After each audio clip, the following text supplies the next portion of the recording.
Everyone, welcome for yet another session on GitHub. And in this live session, we will talk about a simple way of managing resolve conflict using GitHub UI itself. Yeah, and on the previous sessions or the upcoming, we'll be discussing more on different way of managing conflicts using different other way using CLIs and editor. In this one, we will specifically concentrate how can we do using GitHub UI.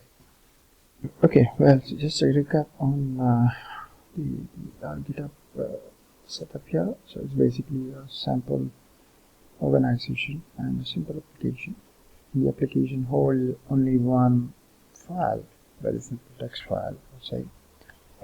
It contains 6 lines. So it has line number 1, 2, 3, 4, 5, and 6, plain text. And thus, repository has been forked by 2 users. So there's a session. If you're not really sure what is forking, please take a look how to do forking through UI and CLI. So basically, this has been forked by 2 users. So I'm going to the first user. So let's suppose I act as the first user. So I'm the first user's local repository, which is a fork from the organization repository. We are trying to solve the conflict or create a conflict first. So again, this is a simple text. Basically, we're gonna change 2 lines. So instead of line 3, changing it as 300, and line 4 is changing it to 400. Okay. So you can use in different editor, but just as it is a demonstration, we are using UI. So it's just putting some date comment, changing lines, 3 and 4, and we just commit. So this commit is again back to its local repository. So now the changes, we change the line 3 and 4, and the sample text looks like 300 and 400. So now it's trying to put this updated code into the actual repo. So we say I'm going to create a pull request. So we say okay, dated 3 and 4.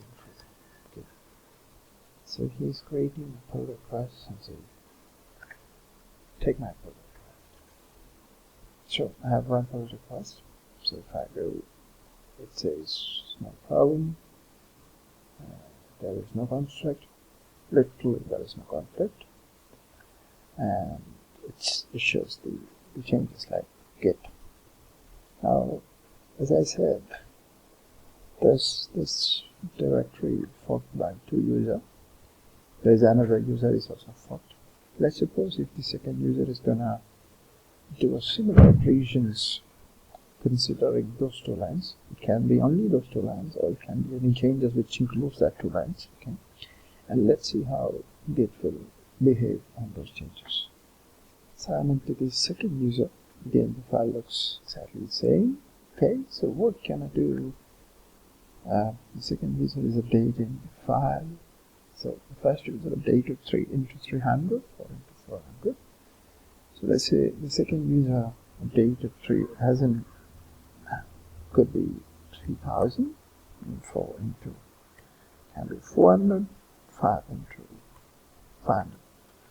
So this change basically the second user updated line number 5, 3, 4, and 5, and let's see what happens. So he's gonna do a kind of commit to the local, so update the 3, 4, and 5.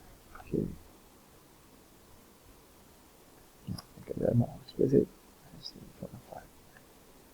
Okay. Then go to the pull request and creating a pull request to the master repository, saying okay, now from this to the master create a pull request, data 3, 4, and 5. Okay. So now created the pull request.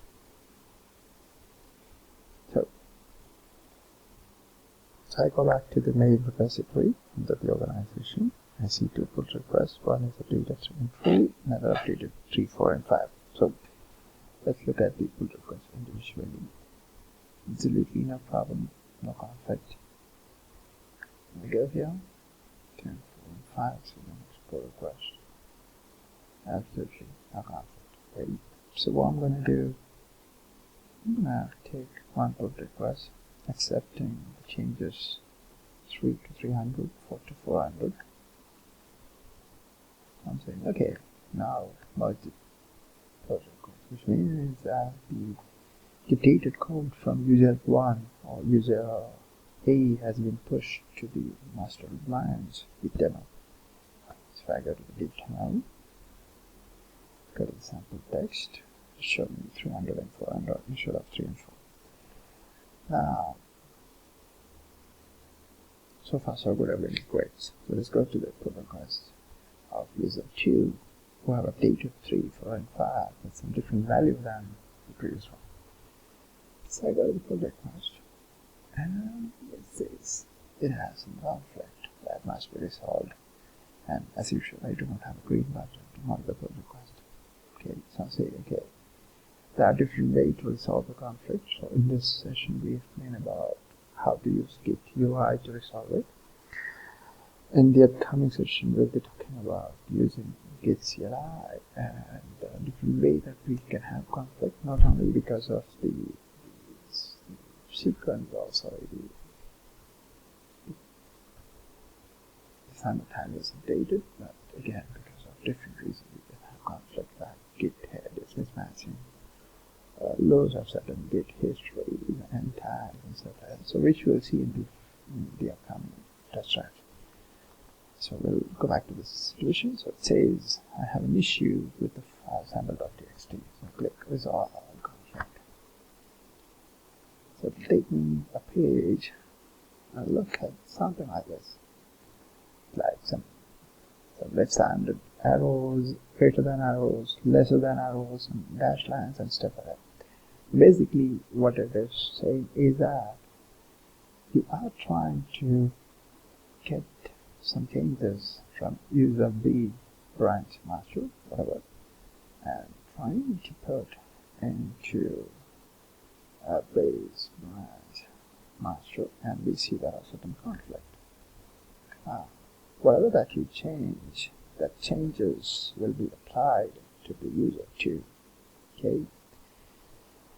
And how to read the conflict resolution page format is that this is quite easy to read. So wherever you see an arrow which is lesser than, which means let's take it like your left side, which implies your left side or the user of the branch on which you're trying to do the pull request, you're trying to push the changes. And where I see you're greater than, which means your right hand side is ideally to where you're trying to push the data. Okay.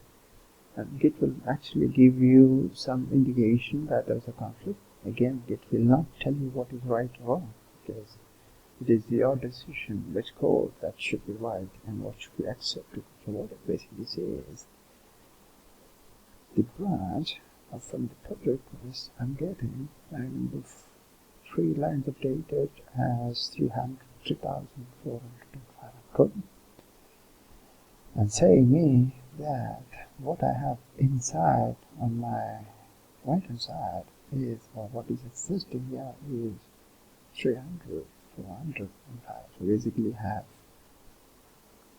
3 lines that is getting updated. I have some 3 lines that has already been updated, and I see there is a conflict between data. So Git is asking what you want to do. So I can have my own decision. So I'm deciding to say a different way you can actually discard everything, and you can keep brand new data, or you can accept one of the data, or you can actually do a mix and match. For example, I have line 1 and 2. I keep this intact. Okay, not an issue. I have some other lines. Line 6 is also fine. So what I'm saying, basically, if you want to edit a simple this is anyway not a valid one. So basically what you're trying to do is you're trying to manually put the right set of data that you want to use. Now many times we are doing a very simple file, so it is quite easy, but many times when you have many number of files and applications, you have to be very careful what you're doing, and you're not breaking the whole applications. And again, don't worry, whatever changes that you do, it is not updating to where you want the projects to be merged, but it is updating to the local merge from where the pull request is coming. So in a way, you should be able to secure your production code or running code, and you can manage your PR conflict easily. So I'm deciding that, okay, fine. Anyhow, this is not a valid one for me. But say, okay, remove this, we must remove this, and must remove this barrier, which again, of no use. This is no use. Okay. So the moment I put this, you see there is a button that's a, popped up or available for me to use it as marked as resolved. Now this is where I'm saying it is your call. So for example, if I say mark as resolved, the whole changes can stay with 9 lines with all this data. So I can say, okay, fine, I do not want all this data, I can remove the data. And what I'm going to do is, I'm going to keep this one with 3,400 pounds. Okay, it's my choice again. So basically what we're trying to see is, once you decide what is the right code that you need, or what is the right steps that you need inside the conflict file, and if you have many conflicts, it will be appear on the left hand panel, and you can select and do that. So once you do that, you say mark as resolved. So say conflict is resolved, which means there is no much of conflict between your PR and the other PR supposed to, which means the branch or the repository that we're trying to do the PR. And immediately you see commit message. This is where people get confused. When I click commit message, this doesn't commit anything to the, so if I explain, if I click the commit message, it does not commit here, but it commits back to your repo from where the PR is coming, because you actually changed manually and you're actually updating the pull request. So when you say commit changes, it's actually updates the repository. On the left hand side, if you remember the lesser than arrow, okay, so lesser, L for left, okay, so less the repository from the pull request is coming. So I'll say commit message, just did the merge, yeah, doing that always. Indication. So what happened is that now you don't see any conflict, okay, and the pull request coming from the second user, and if I go to the file, you see the file is now indicating 3,400, okay. So now you can go ahead and if you really want to do a git check whether it is actually did some changes on the sample text, nothing. So there is no changes on your file, okay? There is no changes in your actual file, and the last update to the master file is from the user one. If you do have the pull request, you can happily do the merger with your updates. This is a very simple way to manage it using Git UI. We'll be discussing more around Git UI portions further. Okay, so play around. Any question, feel free to put a comment below. Thank you so much for watching this session on resolving Git conflict using Git UI.